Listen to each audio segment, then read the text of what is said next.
कुख्यात गुंड शरद मोहोळ खून प्रकरणाचा मुख्य सूत्रधार गणेश मारणेला अटक करण्यात आली आहे।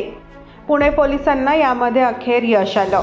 मोहोळच्या खुनानंतर प्रसार झालेल्या मारणेला बुधवारी सायंकाळी संगमनेर परिसरातून गुन्हे शाखेने ताब्यात घेतले। शरद मोहोळवर 5 जानेवारी रोजी कोथरूडमधील सुतारदरा परिसरात पिस्तुलातून गोळीबार करून त्याचा खून करण्यात आला। त्यामुळे पुण्यासह राज्यभरात मोठी खळबळ उडाली होती। या प्रकरणात अन्य मुख्य सूत्रधार विठ्ठल शेलार, साहिल उर्फ मुन्ना पोळेकर याच्यासह 16 जणांना अटक करण्यात आली होती।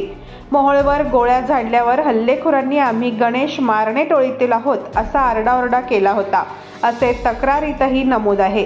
पोलिसांच्या प्राथमिक तपासातही विठ्ठल शेलार आणि गणेश मारणे यांनी कट रचून मोहोळचा खून केल्याचे समोर आले होते। त्यामुळे मारणे पसार झाला होता। पोलिसांची विविध पथके राज्यभरात त्याचा शोध घेत होती।